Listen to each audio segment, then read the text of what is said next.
sekali lagi sahabat-sahabat semuanya bersama saya di dalam renungan santai setiap hari. Dan pada pagi ini saya ingin berkongsi dengan kita dengan satu tajuk, yaitu taat setia seperti Nuh. Dan kita akan sama-sama, saya akan bacakan saja, dan kita akan sama-sama menghayati ayat hafalannya yang mana terdapat di dalam Matius 24 ayat 37 mengatakan, sebab sebagaimana halnya pada zaman Nuh, demikian pula halnya kelak pada kedatangan Anak Manusia. Bagaimana keadaan orang-orang di zaman dulu, yaitu pada zaman Nuh, seperti yang kalau kita imbas kembali cerita mengenai zaman Nuh, banyak sekali yang berlaku yang mana pada waktu itu segala kejahatan dan hukum-hukum Tuhan dilanggar oleh orang-orang ataupun oleh nenek moyang kita pada waktu itu. Dan mereka lebih senang melakukan dosa berbanding daripada kebenaran.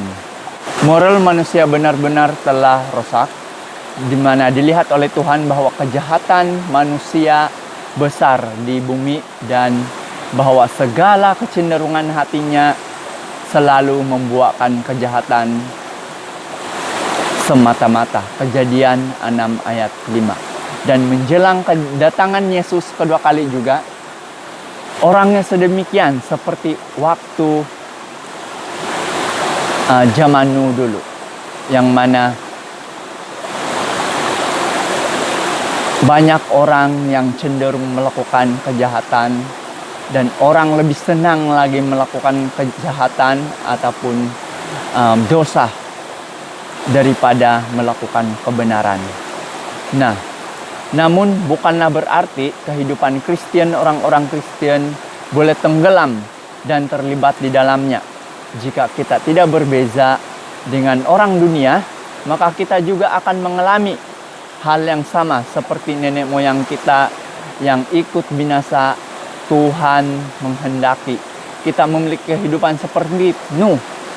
Di dalam sudut hati Tuhan, Tuhan ingin menghendaki kita memperoleh kehidupan seperti Nuh, yaitu taat kepada Tuhan, yang mana dia adalah seorang yang benar dan tidak bercelah di antara orang-orang sezamannya.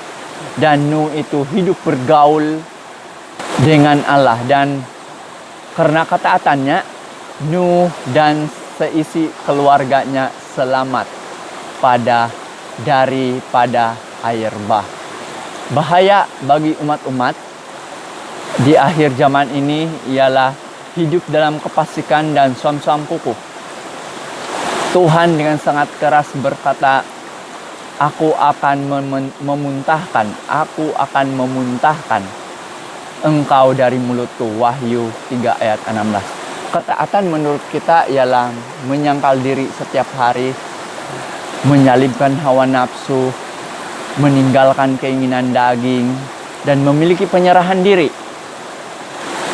sepenuhnya kepada Tuhan, yaitu memiliki penyerahan diri sepenuhnya kepada Tuhan. Banyak yang berkata, mengapa harus susah-susah melayani Tuhan? Waktu yang ada haruslah digunakan sepenuhnya untuk mencari yang boleh menghasilkan uang.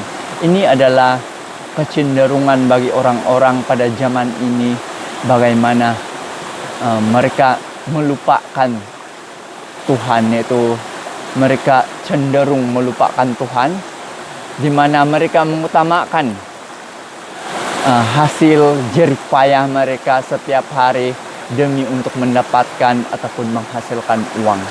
Namun bila kita sia-siakan kesempatan yang ada, kelak kita akan menyesal, karena setiap ketaatan pasti mendatangkan upah, yaitu kehidupan kekal. Jadi kalau kita sia-siakan kesempatan kita untuk melayani Tuhan, maka kita akan menyesal. Tetapi sekiranya kita melakukan ataupun taat melakukan perintah Tuhan seperti Nuh, maka kita akan memperoleh satu kehidupan yang kekal ataupun satu kehidupan yang baru, yang tiada lagi kesakitan dan tiada lagi kesusahan di sana. Terima kasih karena bersama saya di dalam renungan santai-santai saja untuk hari ini. Memandangkan pada hari ini kita berada di sungai untuk buat live video ini, dan saya mohon maaf atas bunyi alam, yaitu yang dihasilkan oleh air sendiri, dan kita harus bersyukur walaupun suara saya dengan suara ataupun bunyi air ini berlawanan, tetapi yang pastinya kedua-dua suara saya yang telah membacakan renungan pada hari ini dan juga bunyi air ini juga mencerminkan kasih Tuhan kepada kita. Jadi semoga Tuhan terus memberkati. Kita berjumpa lagi esok untuk renungan santai bersama saya setiap hari. Terima kasih dan Tuhan memberkati.